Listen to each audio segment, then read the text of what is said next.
Hello viewers, welcome to the Postgraduate Diploma in Environmental and Occupational Health.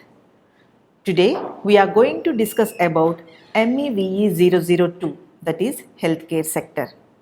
So far we have studied many hazards like chemical hazards. But today we are going to discuss about some of the important physical hazards which are come across by the healthcare workers, those who are working in the hospitals, those who are working in the nursing homes, like that. So what type of hazards we can expect in healthcare sector? So any hazard, it may be in the form of energy or it may be in the form of fire or electricity.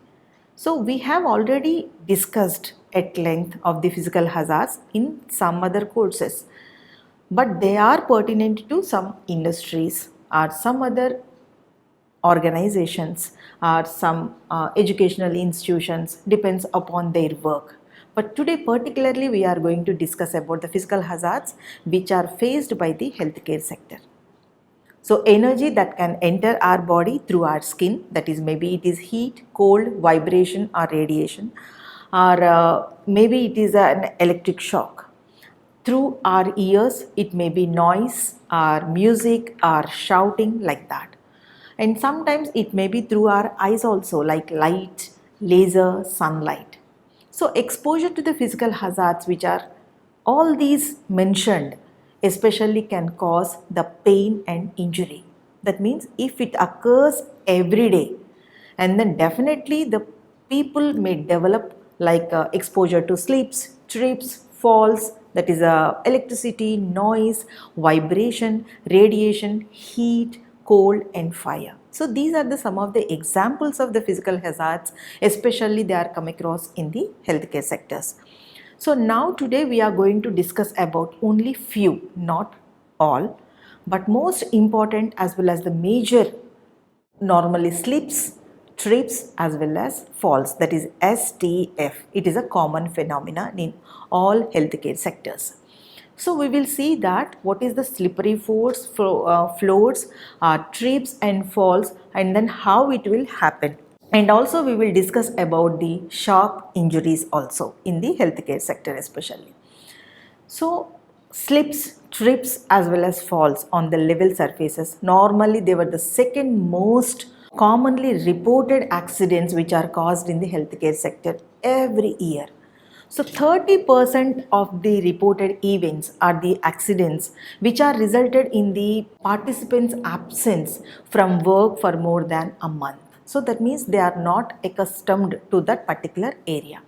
So doctors, especially nurses and technicians and lab workers, staff, as well as the social workers and responders, and also the attendants for the patients at different levels, and also maintenance staff and security personnel, food service staff and housekeeping staff, as well as the other people, all are needed for the health services.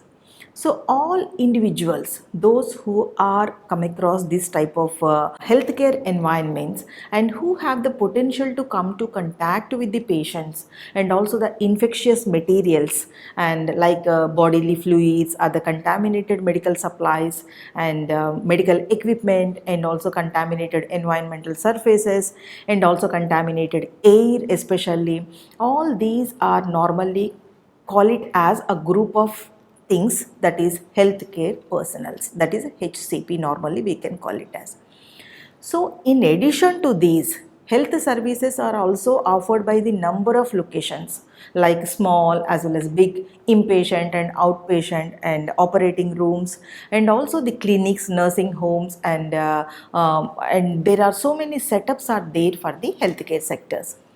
So especially blood-borne pathogens, that is the biological, chemical, pharmaceuticals and anesthetic gases, lasers, workplace violence and hazards which are related to the laboratory equipment and radioactive materials and X-rays and waste and ergonomic positions and lifting, and also the repetitive activities which are dangerous factors.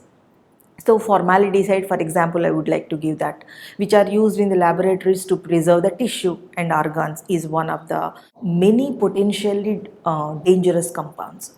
So depending upon the type of health facility, the likelihood of dangers, varieties, in all these healthcare professionals, women make up almost 80% of the medical workforce, making them the main victims, which has an impact on their reproductive health as well. So because of the patient handling and positioning, lifting, making beds, and because of the awkward positions, so some for the therapeutic purposes we can say that. So if it occurs more than 7 times as frequency, and also in the comparative to the other industries. So we will see that what are the work related slips, work related trips, as well as the falls. So serious disabling injuries we can expect that impair a healthcare worker's capacity to perform his or her job, that can commonly result in the incidents which can also lead to the loss of working days, as well as the decreased productivity we can say that, and then costly worker compensation claims, and also reduced capacity to care for the patients. So most probably how these slips or trips or falls will happen, especially in the healthcare sectors. First one is walking surfaces can become slick from the liquids like water, grease, and other fluids which are used in the hospitals. And sometimes it may be uneven floors, surfaces, and slippery or wet floors, and debris in the hallways, as well as the dimly lit places. So these are the common probabilities that slip or fall or trip can happen. So the second one is unguarded floor gaps as well as the openings. That means they are not supposed to, they won't put any caution. So that is why in that cases also slips may happen. And also ruined stairways as well as the stairs obviously, and work surfaces which are elevated without guardrails. And also insufficient sometimes in the residents to move, there is a place is not there, and inappropriate use of the step stools as well as the ladders, and all these are the some of the common probabilities in the healthcare sector. So one of the main causes of the accidents in the medical facilities is water or impurities like grease or oil or bodily fluids on the floor. So that is most important. So when we take into the account of hospitals size and also the complexity, whatever it is, the managing all these is a very big complex as well as a daunting task. So most floors when dry is obviously it is safe. But when these contaminants are present, the floor surfaces can become very stick as well as and also more slippery. So, and also it is more slick, the floors. So areas of the healthcare facilities where the employees are most vulnerable to the slips, trips or falls because of the contaminants on the floor. Normally they are the central supply of that particular this one, as well as the emergency rooms, and also the intensive care units, laboratories, laundries, and physical therapeutic rooms, as well as the radiology and surgical suite. So in all healthcare settings, slippery flooring brought on by the continuous washing processes and are the other common issue. So slips can happen in places where water can collect, including whirlpool tubs, as well as sinks, kitchen areas, cafeterias, outside doors and bad weather, and also kitchen areas. So departments which are responsible for facility of the maintenance, where grease and oil might collect on the floors of the work area, that can present a slip hazard. So the footing may be especially in doubt if the patients are which are in contact with water or bodily fluids, especially why I am telling about the bodily fluids. It may be blood, it may be a vomiting, or it may be an urine. So one of the most common types of accidents in hospitals from trips, slips, falls are these are the body fluids. So employees in the industry face differently and as well as considerable risks due to the operations which are part of the healthcare landscape. So what are the health issues because of these slips, falls as well as trips? So first one is body injury, and the second one is broken bones, and the third one is permanent disability. So how do we prevent this type of slips? Normally how much care or what type of prevention measures we can use to minimize these STF? So mostly when working at heights, we have to use a proper safety equipment and also sincerely follow safe working practices and keep the floors free from clutters, debris as well as spills. And immediately, that is as soon as that happens, immediately clean up spills is most important. And next we'll move on to sharp injuries. So what are sharp injuries? So especially what are sharp objects? The first one we will think, and then the objects which comes into our mind in the healthcare sector is injections, that is the needles, or otherwise blades, or otherwise like scalpels they will call it as, and other medical tools that are required for doing healthcare services. They may definitely nick or cut the skin, then we can call it as a sharps. That means injuries from needles or needle sticks, we can say that, are wounds which are brought on by needles that unintentionally pierce the skin. So the people who deal with hypodermic syringes, we can say that, and other needle equipment run this risk of the suffering needle stick wounds. So whenever someone uses or suppose disassembles or discards a needle, an injury definitely will result. So needles which are not properly disposed of might lie in rubbish or linen or hurt other workers when they unintentionally come into contact with them. So now what type of injuries will occur with the sharp objects? So a sharp injury is an accident or incident that can cause our needle or blade or a scalpel or other medical instruments which penetrate into the skin, that is normally called it as a percutaneous injuries. So what type of health hazards we can expect? So primarily if we will think that the threat from sharp injury is the potential for infection with blood-borne viruses. So it is very dangerous. For example, BBV. So that means blood-borne viruses. So this may happen when a sharp that caused the injury is tainted with the patient's blood. That means the patient's blood may stick onto that needle or stick onto that blade or the body fluid.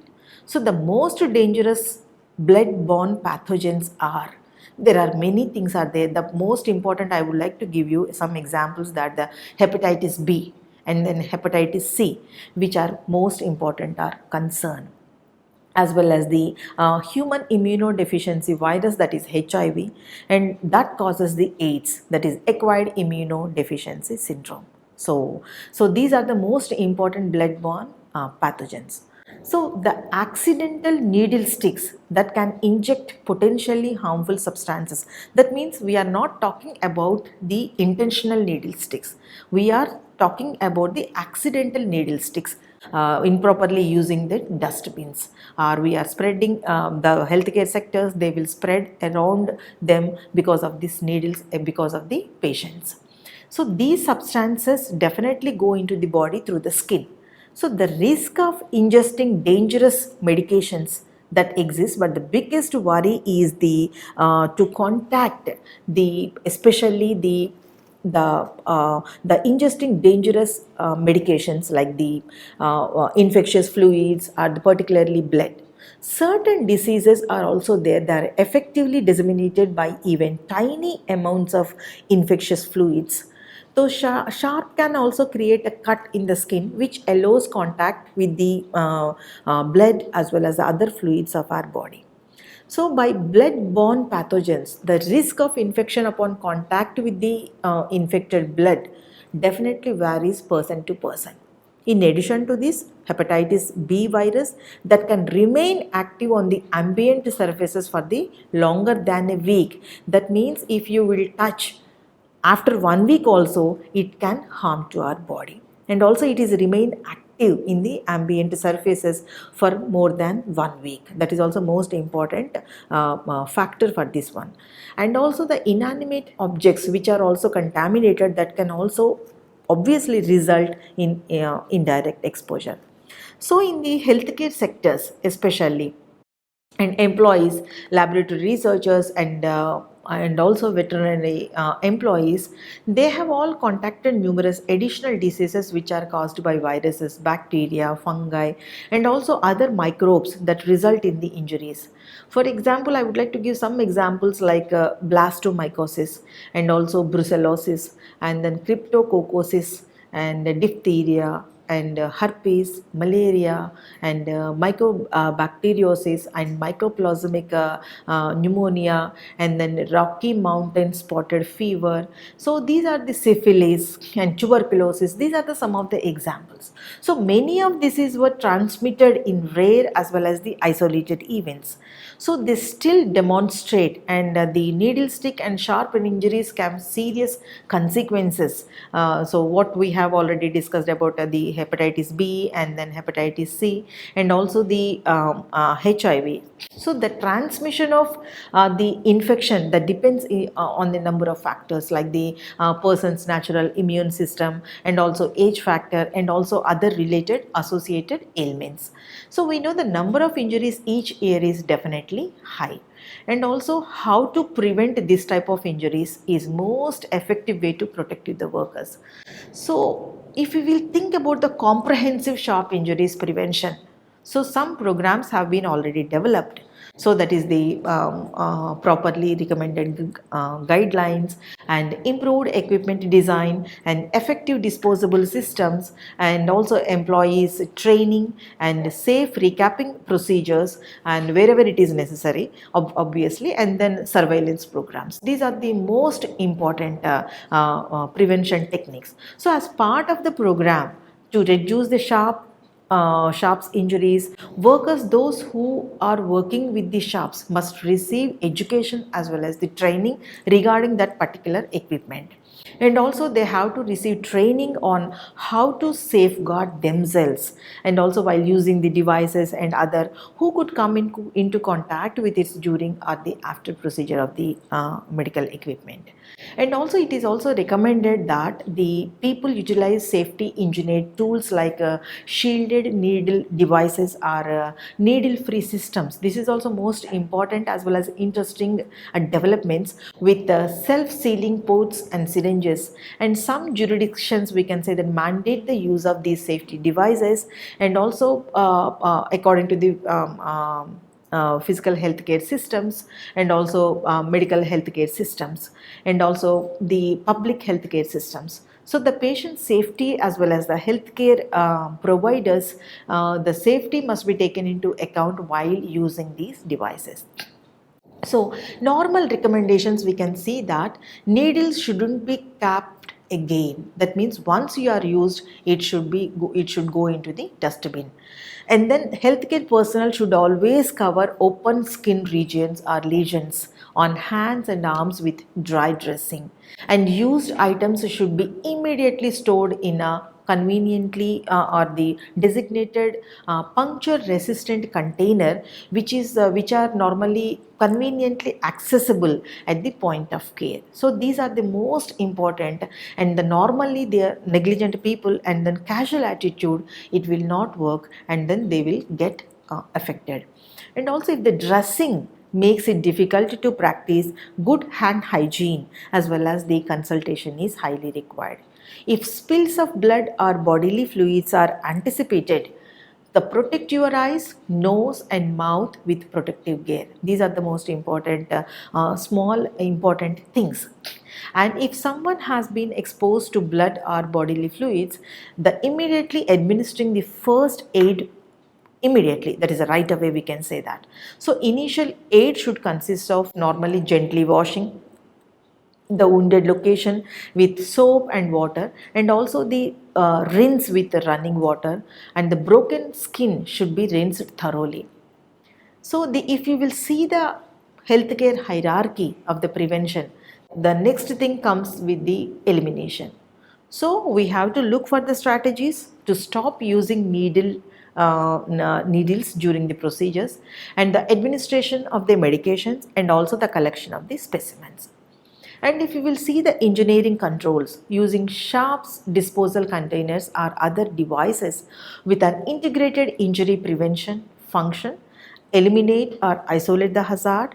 Since no single device or technique will be effective in every circumstances, only safety devices must be carefully chosen. So that is most important. That means accidents are inevitable, but the only measurements we have to take, or the precautionary measurements we have to take, are more important, and they have to be carefully chosen.